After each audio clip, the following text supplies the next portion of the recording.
सो Android better है या iOS better है? कंफ्यूज हो गए, समझ नहीं आ रहा।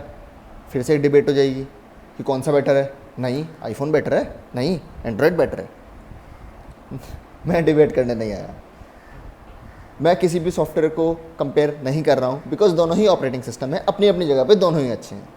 लेकिन आज मैं बात करने वाला हूँ क्यों एप्पल डिवाइसेस बेटर हैं, क्यों एक बार जो लोग एप्पल डिवाइस यूज़ करते हैं वो उसके फ़ैन बेस में आ जाते हैं।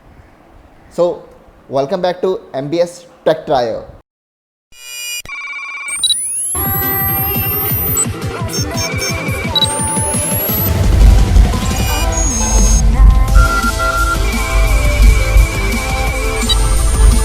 Welcome to MBS Tech Trio. So welcome back to MBS Tech Trio. Result is announced of the giveaway of Samsung Galaxy Tab S6 on our Instagram handle, that is MBS_Tech Trio. You can check out the result there, and we are very obliged that there are so many participants in that, and for this thing we will be announcing a giveaway very soon when we reach 1k subscribers. So help us to reach 1k subscribers soon so that we can announce a new giveaway. तो आज हम बात करने वाले हैं Apple के products के बारे में कि क्यों एप्पल के प्रोडक्ट्स आज भी अपनी क्वालिटी के लिए माने जाते हैं, क्यों एप्पल के प्रोडक्ट्स आज भी प्रीमियम सेगमेंट में माने जाते हैं। हालांकि एप्पल प्रीमियम प्रोडक्ट्स ही बनाता है, लेकिन अब तो प्रीमियम प्रोडक्ट्स बहुत सारी कंपनीज बना रही हैं। Premium phones, premium laptops, premium tabs, बहुत सारी चीज़ें हैं। I mean and day by day जैसे टेक्नोलॉजी हमारी अपडेट हो रही है, इसकी सबसे बहुत सारी कंपनीज मार्केट में नई भी आ गई हैं जिन्होंने प्रीमियम प्रोडक्ट्स बनाने स्टार्ट कर दिए। नए नए सॉफ्टवेयर्स आ रहे हैं, नए नए अपडेट्स आ रही हैं, नए नए डिवाइसेस आ रहे हैं, बहुत सारी चीज़ें हैं। लेकिन एप्पल आज भी अपने उसी क्या बोलते हैं उसूल और आदर्शों पे है कि हमें प्रोडक्ट्स अच्छे ही बनाने हैं। देखो, मैं एप्पल के प्रोडक्ट्स इसलिए अच्छे नहीं बता रहा क्योंकि उसका एक अच्छा इकोसिस्टम है, उसकी वो सिक्योरिटी एंड प्राइवेसी है, ये तो उसके फैक्टर्स हैं ही। मैं बात कर रहा हूँ कुछ ऐसी चीज़ों के बारे में जो आपको जनरली सिर्फ आईफोन के साथ हमेशा देखने को मिलेंगी, लाइक उसकी कंपेटेबल इजी अपडेट्स। आईफोन की अपडेट्स जब भी आएंगी, इवन नॉट आईफोन, एप्पल की किसी भी प्रोडक्ट की अपडेट जब भी आएगी, फ्रॉम टॉप टू बॉटम सबके लिए आती है। ऐसा नहीं होगा कि प्रीमियम सेगमेंट के लिए जल्दी अपडेट आ गई। हर कंपनी का एक अलग फ़ोन है तो उसके लिए अलग एक अपडेट है, अलग एक अपना ऑपरेटिंग सिस्टम है, ऐसा कुछ नहीं है। इसके अलावा आपको इजी कस्टमर सर्विस, आपका फ़ोन कभी भी, आपका लैपटॉप कभी भी ख़राब होता है, आपका फ़ोन कभी ख़राब होता है, आपका मैकबुक कभी ख़राब होता है, आई मीन कुछ भी, आप अपने नियर बाय सर्विस सेंटर जाओ, आपको इमीडिएट सॉल्यूशन मिल जाता है, ईजी सर्विसेज मिल जाती हैं, प्रीमियम सर्विसेज मिलती हैं। ठीक है, सो आई मीन ये कुछ चीज़ें होती हैं जो आप कस्टमर को अब किसी कंपनी के साथ जोड़ के रखती है। तो कुछ अब टेक्निकल बातें भी कर लेते हैं। जब हम एप्पल के बारे में बात कर ही रहे हैं तो देखो, थोड़ा सा कंपैरिजन तो हो ही जाता है किसी भी चीज़ के लिए।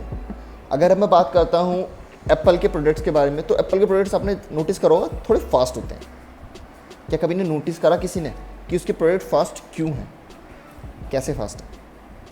रीज़न, अगर मैं बात करता हूँ एप्पल के प्रोसेसर की, तो उसका एक प्रोसेसर आया था A5, 2012 में आया था वो।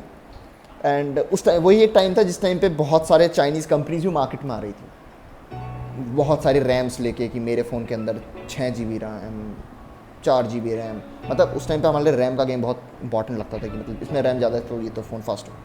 लेकिन अगेन मुझे अब भी याद है कि 2012 के अंदर जब आईफोन आ रहे थे तो उनकी रैम जो थी 1 GB थी, ऐसे ही थी उनकी रैम भी, मतलब कोई ज़्यादा रैम नहीं थी, लेकिन फ़ोन फास्ट थे।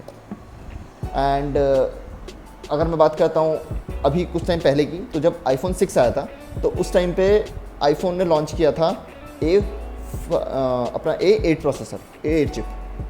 उसके अंदर जो, अगर मैं A8 चिप की बात करता हूँ तो A8 चिप में 1.2 गीगाहर्ट्ज़ का मतलब प्रोसेसर, मतलब स्पीड थी, फ्रीक्वेंसी जो थी। एंड इसके अलावा 2 कोर्स थे उसमें। जी हाँ, 1.2 गीगाहर्ट्ज़ विद 2 कोर्स।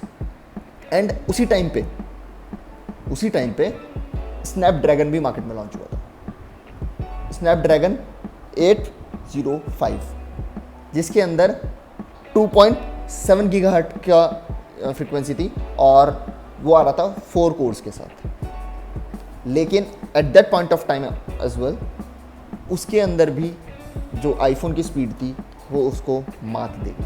आईफोन की स्पीड तब भी तेज़ थी स्नैपड्रैगन पर। आज स्नैपड्रैगन बहुत अच्छा परफॉर्मर है, स्नैपड्रैगन काफ़ी अपडेट हो गया है, लेकिन मैं एक स्टार्टिंग की बात कर रहा हूँ सिर्फ, ठीक है।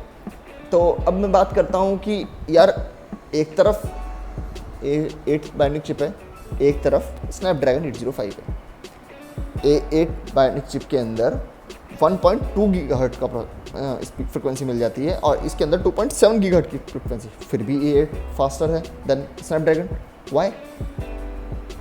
रीज़न इज़ कि जितने भी हमारे मतलब एप्पल के अलावा जो डिवाइसेस आते हैं, ठीक है, आप लोग समझ रहे हैं मतलब मैं किसका एंड्रॉयड के लिए बोल रहा हूँ मैं, ये लोग मार्केट में ना हाइप क्रिएट करते हैं, ये सिर्फ नंबर्स पे खेलते हैं। देन ये लोग कभी क्वालिटी पे काम नहीं करते, ये हमेशा नंबर्स पे काम करते हैं। इसका एक बहुत कॉमन एग्जांपल मैं आपको समझाता हूँ। लाइक एक एप्पल डिवाइस जिसका कैमरा है 12 मेगापिक्सल का, 12 मेगापिक्सल का, और एक है एंड्रॉयड डिवाइस जिसका कैमरा आ रहा है 48 मेगापिक्सल का, जिसमें 4 कैमरे होते हैं। अगर आप दोनों को कंपेयर करोगे तो आई बिलीव क्वालिटी आपको एप्पल डिवाइस की ज़्यादा अच्छी मिलेगी। ऐसा क्यों? नंबर्स तो इसके ज़्यादा है ना, 48 मेगापिक्सल, 12 मेगापिक्सल। एक्चुअल में तो क्वालिटी 48 की ज़्यादा अच्छी नहीं थी, लेकिन नहीं, एक्चुअली इसमें बात हमारी भी है। हम लोग नंबर्स पे ज़्यादा खेलते हैं। हम लोग कहते हैं अच्छा इसके नंबर ज़्यादा तो ये ज़्यादा अच्छा होगा। यार एक छोटी सी बात, अगर किसी बच्चे के 90% नंबर आते हैं उनसे क्या बोलते हैं? तुझे अच्छी जॉब मिलेगी। जिसके 60 है तुझे तो जॉब ही नहीं मिलेगी, क्योंकि 60% वाला तो बिजनेस खोल लेता है ना, 90% वाला उसी के पास काम कर रहा होता है। जनरली ऐसा होता है, मतलब मैं किसी को पर्टिकुलर इंडिविजुअल किसी को टारगेट नहीं कर रहा, बट जनरली ऐसे ही होता है। तो एंड्रॉयड यही काम करता है, एंड्रॉयड क्रिएट करता है मार्केट में हाइप। और हाइप से मुझे याद आया, अभी रिसेंट एक एंड्रॉयड डिवाइस लॉन्च हुआ है, बहुत हाइप थी उसकी मार्केट में, नाम नहीं लूँगा, नाम नहीं लेना चाहता मैं उस डिवाइस का, बट आप सभी लोग समझ गए होंगे। मतलब एक बहुत अभी डिवाइस आया रिसेंटली लॉन्च हुआ, उसकी मार्केट में इतनी हाइप थी, लेकिन वो प्रोडक्ट ऐसा नहीं निकला। आईफोन कभी हाइप या नंबर्स पे काम ही नहीं करता, आईफोन हमेशा काम करता है क्वालिटी पे। किसी भी फ़ोन को अच्छा बनाने के लिए कुछ टेक्निकल चीज़ें होती हैं, लाइक उसकी होती है IPC, लेटेंसी, उसकी बैंडविड्थ। आईफोन इन्हीं पे काम करता है, एंड्रॉयड इन पे कभी ध्यान ही नहीं देता। जब आप किसी प्रोसेसर को बना दोगे 2 कोर, 4 कोर, 5 कोर, 8 कोर, मतलब आप कुछ भी बना दो उसको, लेकिन जब आप उसकी बैंडविड्थ पे, लेटेंसी पे, IPC पे, इन पे काम ही नहीं करोगे तो फ़ोन आपका फास्ट होगा ही नहीं, आपका फ़ोन स्मूथ होगा ही नहीं। आपका फ़ोन के अंदर नंबर्स तो बढ़ रहे हैं बट क्वालिटी नहीं बढ़ रही। आप मेगापिक्सल्स बढ़ा सकते हो लेकिन क्वालिटी नहीं। मेगापिक्सल्स से कभी क्वालिटी नहीं चलती। इसके अलावा मैं बात करता हूँ अगर इन सब बातों की, तो आई मीन आईफोन ने या एप्पल ने जब भी काम किया है अपने प्रोडक्ट को बेटर बनाने के लिए काम किया है। उसकी जितनी भी अपडेट्स आती हैं प्रोडक्ट को बेटर बनाने के लिए आती है, बग फिक्स करने के लिए। बहुत जनरल अपडेट्स होती हैं जो मतलब iOS डिवाइसेस में आती रहती हैं, बहुत छोटी छोटी अपडेट्स बग फिक्स करने के लिए, कुछ भी करने के लिए, और आई मीन ऐप्स को अपडेट करने के लिए, फ़ोन को और स्मूथ बनाने के लिए। एंड सबसे बड़ी बात, आईफोन आपका जितना पुराना होता जाएगा वो किसी और डिवाइस की तरह ऐसा नहीं कि स्लो हो जाएगा, वो एक अपडेट के हिसाब से अपने आप को कंपैटिबिलिटी उसकी बढ़ती जाएगी, वो अपने आप को उस हिसाब से अपने आप को अपडेट कर लेगा, अपने आप को उसी हिसाब से अप एंड रनिंग रखेगा। ऐसा नहीं होगा कि आपका फ़ोन या आपका लैपटॉप या आपका टैब स्लो होने लगेगा, वो धीरे धीरे चीज़ों को ओपन करने में बहुत ज़्यादा टाइम लेने लगेगा, लैग होने लगेगा। नहीं, ऐसा कुछ नहीं होता, बिल्कुल अप एंड रनिंग रहता है, कोई ऐसा इशू नहीं आता उस फ़ोन के अंदर या लैपटॉप के अंदर या टैब के अंदर। और अगर मैं बात करता हूँ, इसी वजह से शायद माना जाता है कि एप्पल का जो इकोसिस्टम है वो बहुत अच्छा है, बहुत ज़्यादा स्मूथ है, बहुत ज़्यादा फास्ट है, क्योंकि एप्पल हमेशा काम करता है अपनी क्वालिटी पे, नंबर्स पे नहीं। एप्पल कभी हाइप क्रिएट नहीं करता। दे नेवर सेड कि हमारे जो फ़ोन है उसके अंदर 8 GB RAM, 4 GB, 3 GB RAM आपको जनरली आईफोन्स में मिलती हैं। इसके अलावा अगर मैं बात करता हूँ एंड्रॉयड की, तो 12 GB रैम भी आपको मिल जाती है। स्टिल हम कहते हैं कि नहीं, इसके अंदर क्या है। एंड्रॉयड जब हम ले रहे होते हैं तो एंड्रॉयड के अंदर, मतलब मैं अपनी बात करता हूँ, जब हम लोग एंड्रॉयड ले रहे होते हैं तो हम लोग सोचते हैं यार इसका रिफ्रेश रेट कितना है, अच्छा इसकी स्क्रीन कितनी है, इसमें रैम कितनी है, इसकी बैटरी कितनी है, मतलब बहुत सारी बातें। और वहीं पे जब हम आईफोन ले रहे होते हैं तो हम क्या देखते हैं? आई डोंट थिंक कि ज़्यादा कुछ देखते हैं। यही एक कॉमन डिफरेंस भी आ जाता है कि दोनों ही फ़ोन्स अलग अलग हैं, दोनों ही मतलब जो कंपनीज़ हैं वो अलग अलग हैं। तो बेसिक टर्म जो मैं इस पूरी वीडियो का मेरा कंसेप्ट है वो बस यही था कि एप्पल के जो डिवाइसेस हैं they focus on quality. And I believe अगर आप एक प्रीमियम सेगमेंट का फ़ोन खरीद रहे हो, आप प्रीमियम सेगमेंट का मनी कहीं दे रहे हो, तो आप क्वालिटी का मांगते हो, बेटर देन नंबर्स ना। पैसे दे के नंबर खरीद रहे हो आप, तो क्वालिटी नहीं। तो आज के लिए इतना ही। Thanks for watching this video. Have a nice day, take care.